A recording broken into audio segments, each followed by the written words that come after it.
Welcome to Redtastic. Story 1. I, 18 female, was born with mild cerebral palsy.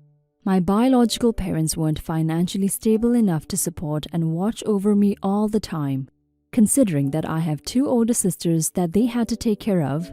So they gave me to my aunt when I was only 3 years old.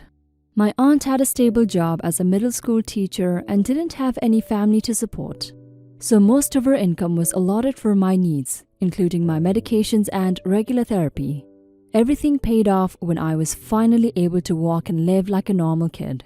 I was really lucky to have my aunt throughout my life, but unfortunately, she passed away too soon, a day before my 16th birthday, due to a road accident. It was too sudden and I had never prepared myself for that day, so I was grieving for a long time and couldn't function well. I stayed with my biological family, whom I had never got the chance to get close to before, after her death, because it was hard for me to be in our home after everything had happened. Plus, I was a minor, but eventually, I felt like I needed to face the reality that my aunt was gone. So I forced myself to get up and fix myself because I shouldn't be grieving forever. I was glad that my biological family understood what I was going through at that moment. They treated me just like their own family, but I didn't want to burden them, so I offered to pay for the groceries and a share of the bills from my savings while I was there. They agreed and thanked me for my initiative. Few months ago, my elder sister, who has her own families and were also living at my biological parents' house, asked me one day if they could stay in my aunt's house for a few months since there was no one staying there at the moment and it was more accessible from the school district where their children were attending to.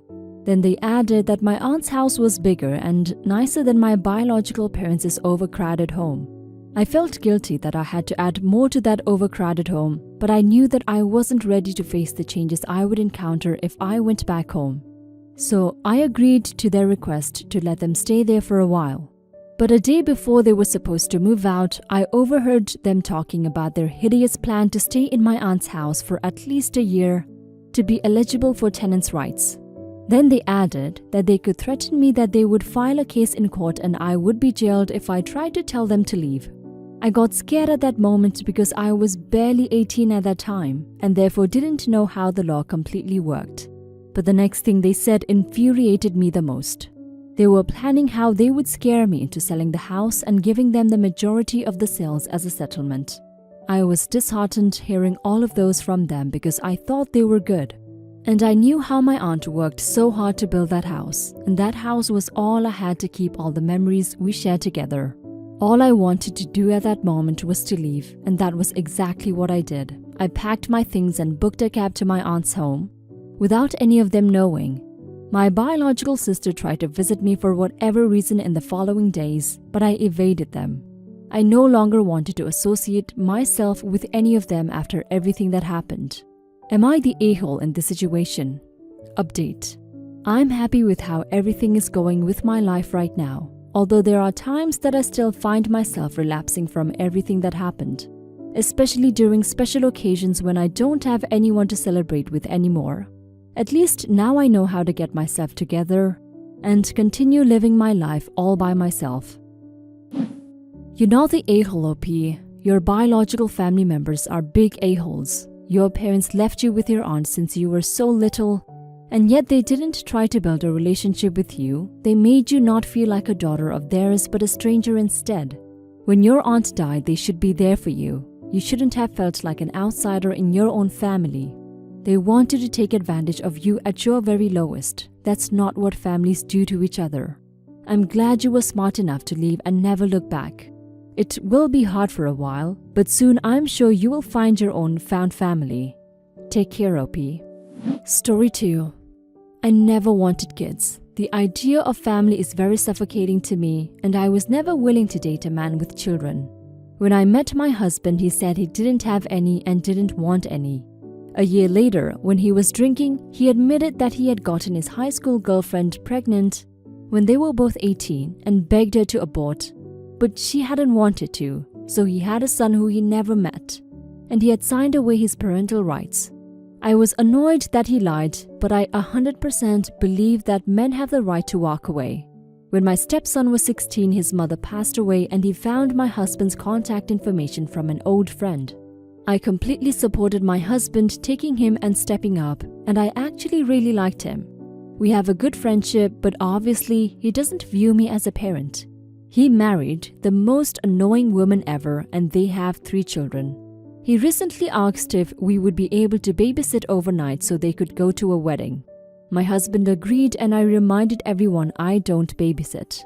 My husband said it would be fine and I didn't need to help. Well, that lasted about 10 minutes because my husband does not know what to do with children and was begging for me to help. His daughter-in-law gave him a list of rules and things they aren't allowed to eat, so he was in a pissy mood over that. And once the kids actually started running around and making noise, he couldn't handle it and expected me to step in. Well, I didn't. I'm actually a terrible person and let them have water guns, so my husband ended up throwing a tantrum and locking himself in the bedroom. I did make sure the children didn't die, but like I stated to everyone involved, I do not babysit. They got into food they weren't supposed to have, no allergies, and didn't sleep at all, but they were alive. Daughter-in-law is furious with me because I'm the woman and I'm apparently responsible and my husband is off sulking. OP, everyone sucks here. They should be furious with your husband first and foremost. He agreed to babysit and then proceeded to act like a child when he needed to step up. But you are also an adult. And as an adult, we need to do things we don't want to sometimes. Those people trusted your husband, and when you saw that he was failing, you should have stepped in. It was only one night. Be pissed at your husband, but still do the right thing. Now for some comments. I mean, he should be furious with your husband for locking himself in the effing bedroom when he was the one who agreed to babysit. Plus, he thinks you're somehow more responsible because you're female. Bullshit. I mean, I'm going with not the a-hole. You made your boundaries clear from the start. I don't know. Family should help other families out with tasks like these. I guess that seems like it should be a given to me, but even so, you said you didn't want any part of this and they weren't your responsibility. Everyone sucks here, OP. Despite the title of your post, you did help your husband even though you didn't want to. So you aren't the a-hole for that. But your husband should be able to occasionally keep the grandkids without a hissy fit from you. However, when he babysits, he should actually take care of them. He was the a-hole for acting like a child when the kids acted like kids. Your daughter-in-law is the a-hole for being furious with you simply because you are the woman here. Without knowing the details of her no-no list, I can't say much on that. It's one thing to find himself overwhelmed with the job he thought he could handle on his own, and quite another to straight up rage quit and basically remove himself from the situation he committed to completely. Especially when that commitment is keeping 3 mini humans who can't actually take care of themselves alive. What would he have done if OP hadn't been around? His little tantrum was specifically for her benefit, in order to force her to do what he didn't want to do. If she had been elsewhere for the evening, he would have had to figure out how to make do all on his own. Kids can be exhausting and tough to wrangle, but when they're under your care, you figure out how to get them through to see tomorrow, no matter how hard it is. Story 3. So, Friday night, we were all sitting having dinner at my mother-in-law's house. Sister-in-law and her kids were there too. I wouldn't have come had I known she was gonna be there. Not that I hate her or anything, it's the other way around really. Same for mother-in-law as well.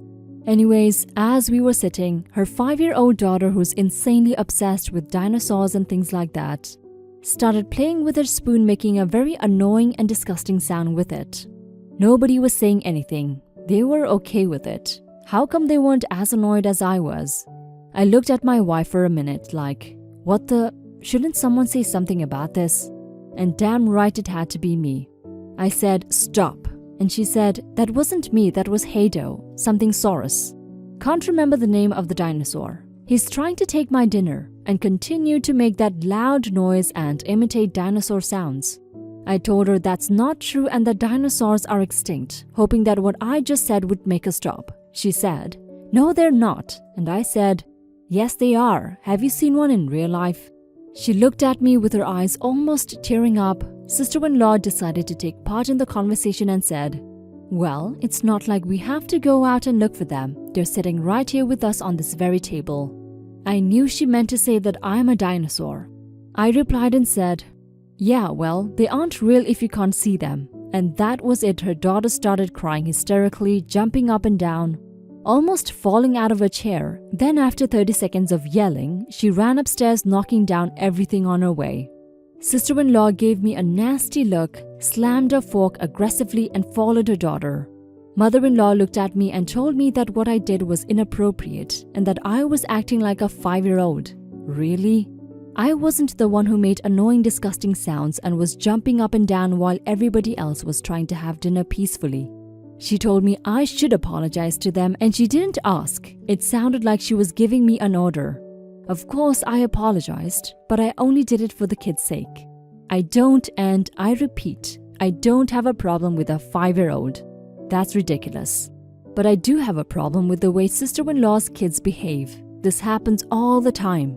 And the fact that mother-in-law, 1, doesn't give a damn about my feelings, and 2, that she always puts sister-in-law's kids above my kids, even though my kids were sitting quietly the whole time and never yelled, complained or cried. Went home feeling bad about the whole thing and had a very long conversation with my wife about the way sister-in-law and her kids behave, and mother-in-law defending them every single time and ignoring our kids, and told her if this doesn't change soon, I'm going no contact with the whole family, not just sister-in-law and mother-in-law. Now for some comments. You are the a-hole. You seem to have skipped the important step of asking her politely to stop. You were acting like a child. Ask her to stop. Ask her to be more quiet. But no. You jumped to dinosaurs are dead, so stop. This interaction makes me hope you don't have kids of your own one day if that's how you handle an annoying 5-year-old. Newsflash, 5-year-olds are annoying. Learn to handle it. You're the a-hole. You only told her that dinosaurs were extinct because you were annoyed with her. She's 5. Act like the adult you are and manage the situation without crushing her creativity, imagination, and childlike wonder. Then you made it worse by arguing about it. What you said is the equivalent of telling a child that it's actually dad who places the coin under the pillow instead of the tooth fairy, and that Santa isn't real. If you have a problem with a child's behavior, speak to their parents. Honestly, you sound like a 5-year-old yourself. You are the a-hole. You sound super hostile about a young child doing something that's absolutely normal for children to do.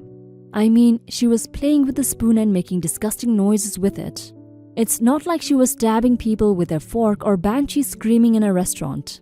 And you didn't even start out reasonably with "niece, you're being loud at the dinner table." You just went straight to authoritative. "Oh, I'm the only one who can fix this. Stop." I'm astounded that you have children. You sound like one of those people who's never had kids, but think they know how to parent better than actual parents.